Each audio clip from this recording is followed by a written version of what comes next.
Hello students, and welcome back from spring break. Today I want to talk to you first about your essays. I got your essays, your analysis of images, and I was very pleased to see quite a variety of kinds of images.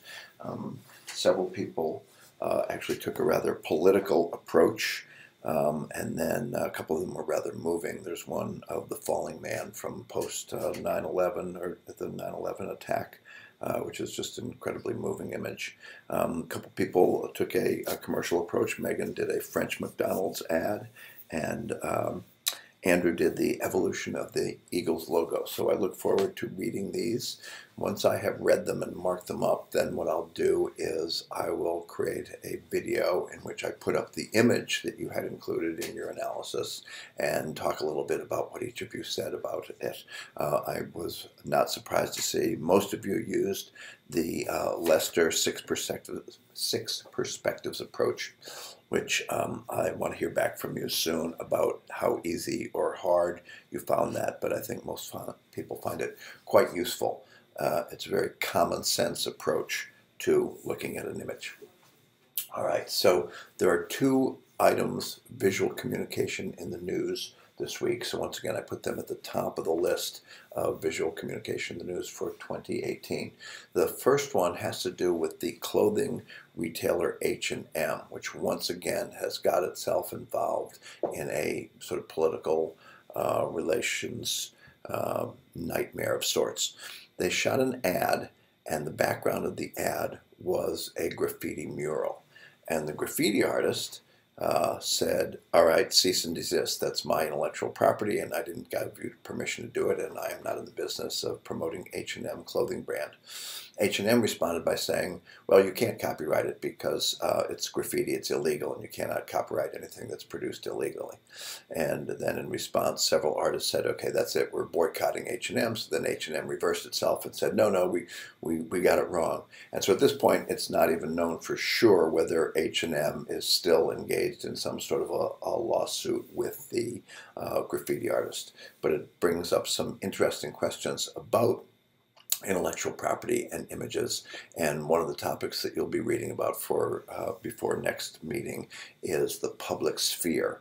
So the whole idea that as you're walking around or you're driving on the freeway and you see all these billboards, you are in a public space and you are subjected to untold number of images, usually advertising goods and services.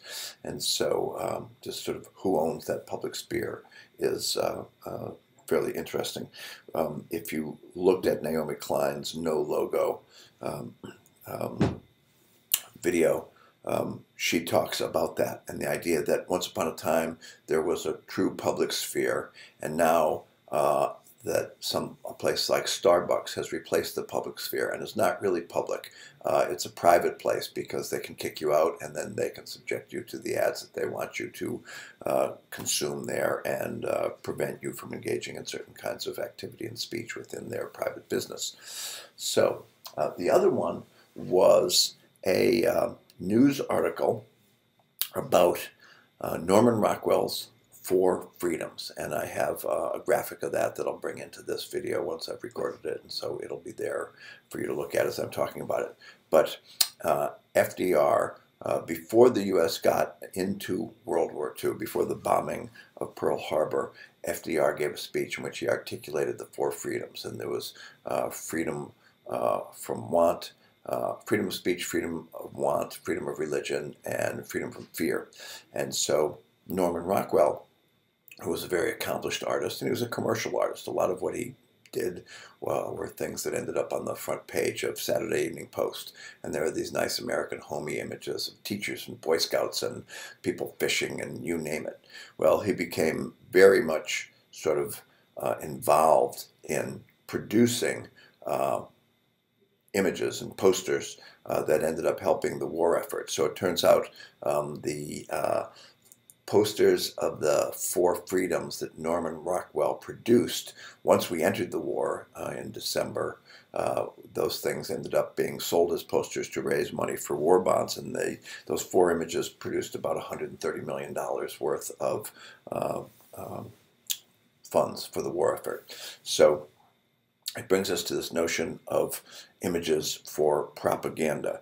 And included in your viewing and consuming this week, you're going to look at some things which are American anti-fascist propaganda produced during World War II. Then you're also going to look at a fascist propaganda. There's a film by Leni Riefenstahl. And then you're going to look at some anti-communist propaganda from about 20 years ago when the Soviet Union was collapsing. So that's what you'll be looking at and reading this week. So the next topic on the agenda is mass media and the public sphere. So there is a philosopher by the name of Jürgen Habermas, and he would sort of fall into the same category as Roland Barthes, in that he's a sort of modern, maybe postmodern philosopher, and he's addressed pretty much everything under the sun, but the one thing that he is probably most relevant to us for has to do with mass media communications. And so there's a page in there that is sort of a brief synopsis of his thinking and talking about mass media, and I'll talk about that a bit more when I move on to it. And then there's a site, it's called The Powers of Persuasion, and basically it is a link to a Library of Congress source that has all of the American propaganda produced by the government during World War II to get people to sort of support the war effort and to not waste things, a variety of different approaches, some of it specifically aimed at women and how they could support the war effort, etc. So then we're going to look at Mind Over Media, Analyzing Propaganda. So that is a site that was created by the Media Literacy Foundation, which is at, I think it's at University of Rhode Island. And so that's a wonderful interactive site where you get to look at a particular message and then, evaluate it. Is it benevolent? Is it harmful? After you have made your decision, you click on it and you'll see how your judgment of it compares to somebody else. So that's a nice interactive site. And then we've got the reading assignments for next week. There will be 2 reading assignments. One is a collection of, it's an article, a peer-reviewed article about anti-communist propaganda from 20 years ago. And then there's another article which is about perception and memory. So if we think back to one of the first topics that we discussed was how it is that you perceive images and how that works in your brain. And there's some recent research that says, okay, if you think that what happens is first you perceive it and then you remember it or maybe misremember it, it turns out it's a little more complicated. And then the complications would relate quite a bit to Paul Martin Lester's 6 perspectives and to the Huxley notion about the more you know, the more you see. So it turns out that just taking in images visually and then responding to them is not exactly how it works. All right, so let me go through some of what we're going to do. So I mentioned the visual communication in the news, the 2 items. That the next page in the module, Mass Media and the Public Sphere, introduces you to Jürgen Habermas, and it's got a little quote from the Stanford Encyclopedia of Philosophy. So if you're ever trying to understand something about a philosopher, you can always go to Wikipedia, but if you want sort of better quality information about a philosopher, the Stanford Encyclopedia of Philosophy is similar to Wikipedia in that it is user-generated content, but it is sort of peer-reviewed, whereas Wikipedia, anybody can put anything up there. Some of it's high quality, some of it's not high quality, but the stuff in the Stanford Encyclopedia of Philosophy is all high quality. So it tells you a little bit there about Jürgen Habermas, and basically it says, if one looks over his corpus of work, one can discern 2 broad lines of enduring interest, one having to do with the political domain and the other with issues of rationality, communication, and knowledge. So it's on the level of communication that Jürgen Habermas is influential to us. So he talks about the public sphere, and on that page there are pictures of Louis XIV's Palace of Versailles. And if you've ever been there, then you kind of know how outrageous and amazing it is. I had the good fortune to visit it a few years back, but there's some pictures in there. And the idea there is that during that period, 18th century Europe, which he calls representational culture, what a king or a prince would do is create a palace that was so amazing that you would just be kind of stunned and in awe of the king and his powers just by witnessing the palace. And the couple images in there, the Palace of Versailles, will give you an idea of what that's about. Well, what Habermas says is that that 18th century culture of representation gave way to something that he calls the public sphere. He's got a German word for it, Öffentlichkeit.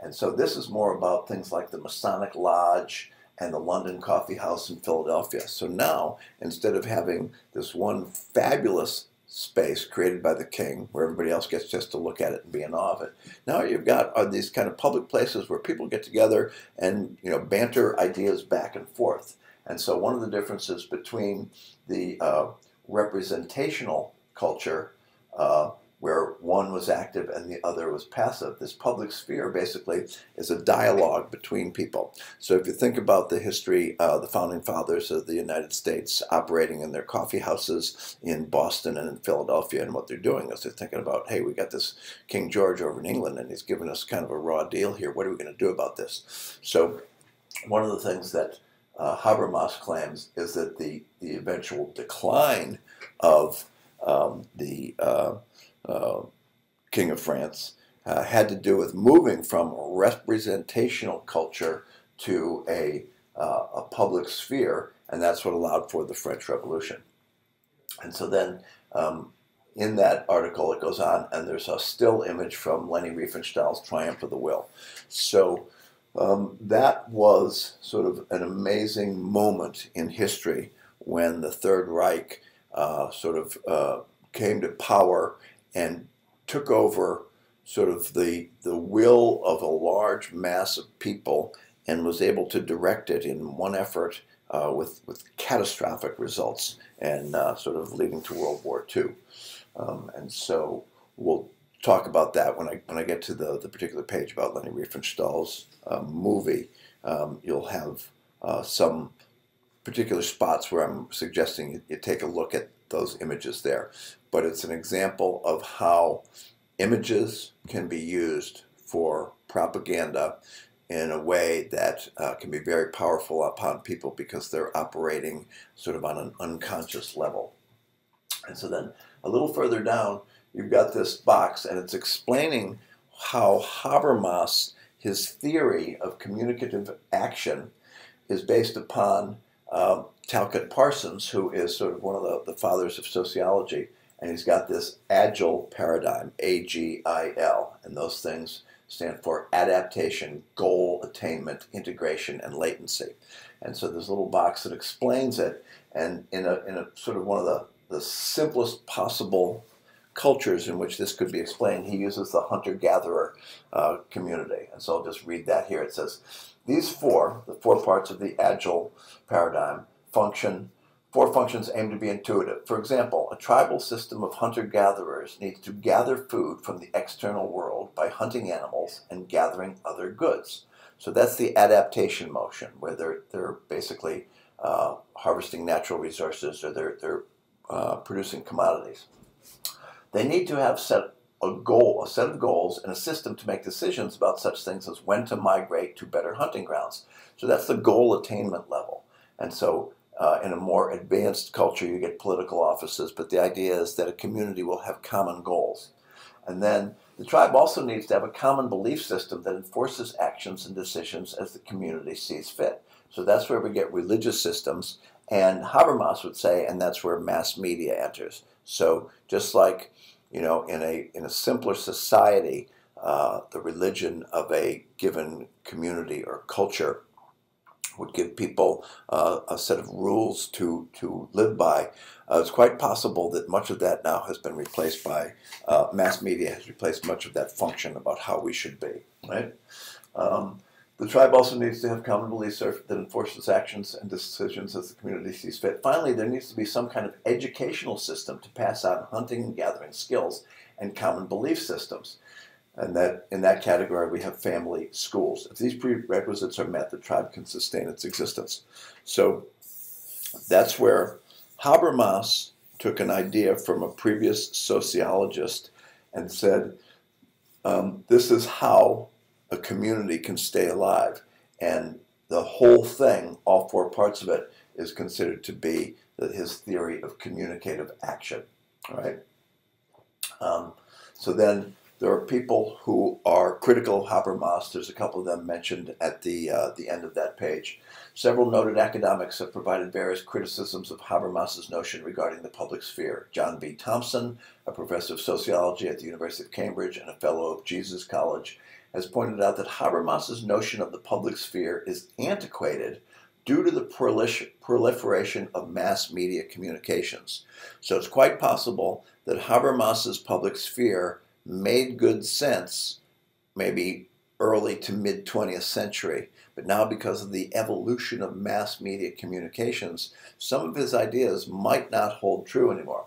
And another critic, Michael Schudson from the University of California, San Diego, argues more generally that a public sphere as a place of purely rational, independent debate never existed. So this is something that often happens when somebody comes up with a theory and they say, okay, this is how it was when Ben Franklin and some other people are sitting around in a coffee house in Philadelphia making plans for the American Revolution and the Declaration of Independence, and it's purely rational. And somebody comes back and says, wait, it was never purely rational. So your model of the change from this one public sphere to a different kind of public sphere is based upon a romantic fiction about how it was before it turned into what it turned into.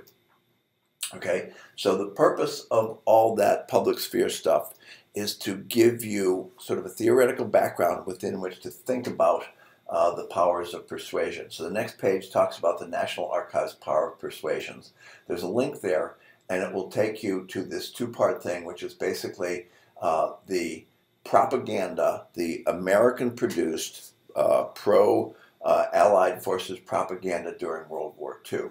And so in there, we've got part one, which has Man the Guns, It's a Woman's War too, United We Win, Use It Up, Wear It Out, and the Four Freedoms. So back to that notion of the four freedoms are in there. And then part two is Warning, Our Homes Are in Danger Now. This is Nazi brutality. He's watching you. He knew the meaning of sacrifice, and stamp them out.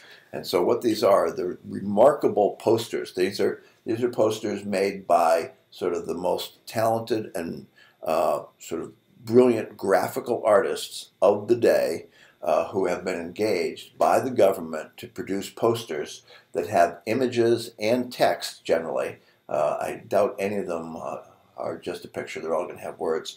And so I want you to take a look through them and get a sense of how powerful these things must have been in their day. Some of them are still powerful now, and some of them are, you know, a little problematic in terms of the way they are attempting to get people to support the war effort by demonizing or dehumanizing the enemy combatants. Okay, so should look at that. And then the next page in the site is Leni Riefenstahl's Triumph of the Will. So there's a link there to a YouTube movie. It's an hour and 44 minutes long. I don't expect anybody to watch the whole thing. One of the features of movies made not recently is the pacing is just very slow compared to what we're used to. But you think, this was made at a time when movies were brand new. It's mostly a silent film. There is a musical track attached to it, which is sort of German classical music. There are a couple places where you get to hear Hitler speak. But one of the things you can do with a YouTube movie is you go to the speed, and when it says normal, you can play it at 1.5, 1.5, or 2 times the regular speed. So that allows you to get through things at a much more reasonable pace.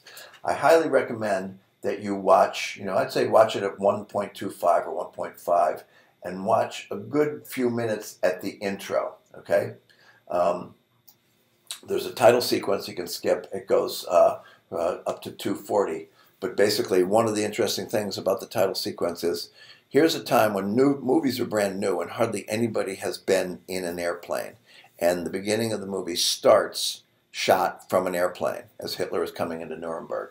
And so then below the YouTube video link, there are timestamps where I'll tell you what's in the movie. And so I'd say, take a look at several of those moments. Say, like when you go to 8 minutes is when Hitler arrives at his destination.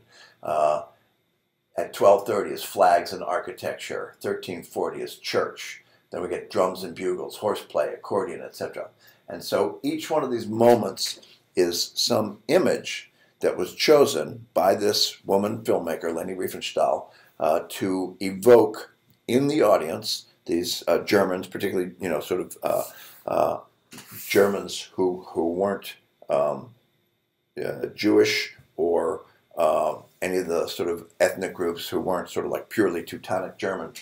And these images are chosen to get those people united in the cause of saying the Third Reich is going to be the greatest thing ever and we're going to take over the world. So watch as much of that film as you can handle to get a sense of it. Okay. Then we've got the Mind Over Media Analyzing Propaganda. So there's a link to the Media Education Lab at the University of Rhode Island. And so that is something that has sort of been developed much through the efforts of Renee Hobbs. Renee Hobbs was a communications faculty at Temple, and then she went on to become the first dean of the School of, I think, Communication at University of Rhode Island, and she now runs the university, the Media Education Lab. But the link called propagandamediaeducationlab.com, that's where you get Mind Over Media. And what you have are examples of some of which is clearly propaganda. Others you can say, oh no, that's just an ad for something.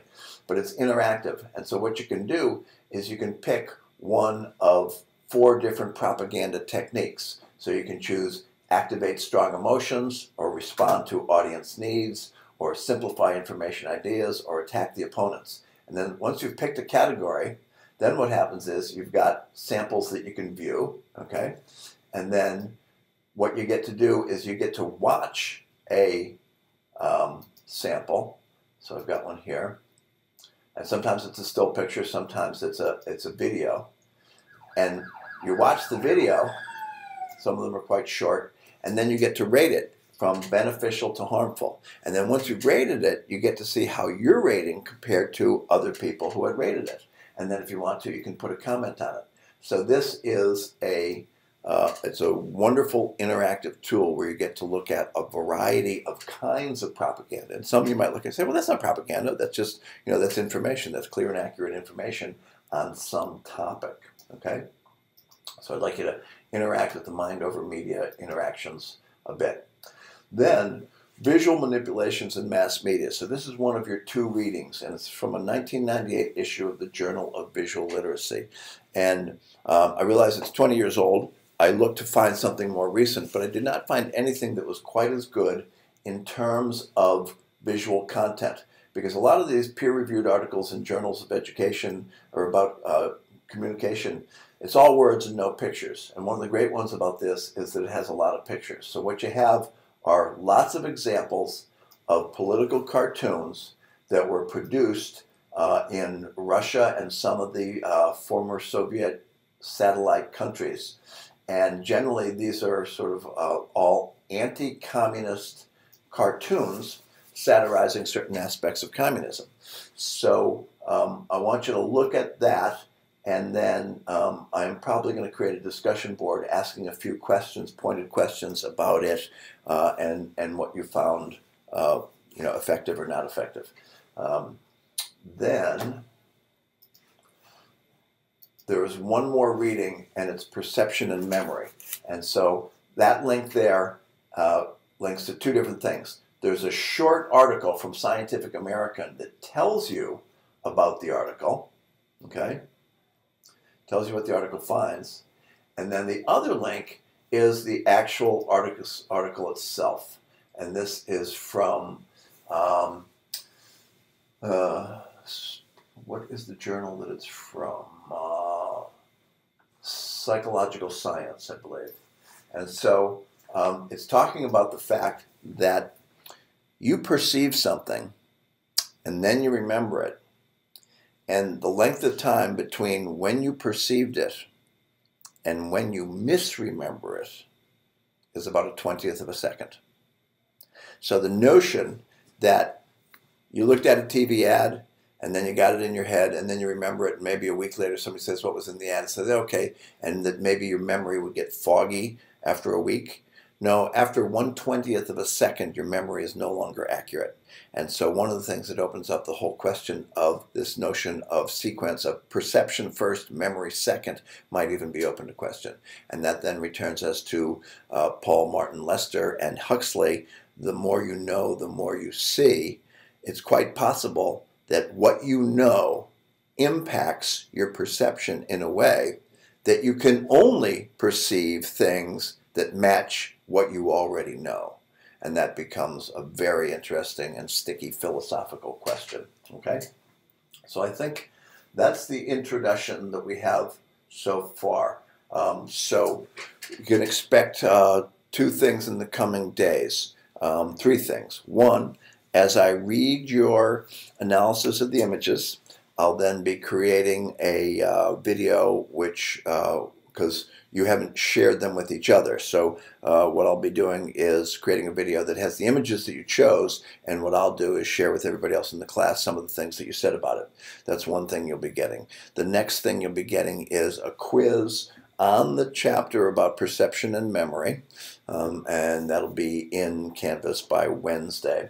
And then a little discussion board assignment, short discussion board, getting a response from you about the political cartoons. So we've got 3 different kinds of propaganda. We've got American pro-Allies propaganda as we go into World War II. We've got Nazi propaganda before World War II. And then we've got Russian and satellite country anti-communist propaganda. So that's plenty of propaganda for 1 week. I will be back in touch with you as soon as I am. So I'm going to save this, put in those images of the 4 freedoms for that portion where I'm talking about that, and then post it to YouTube. Talk to you later.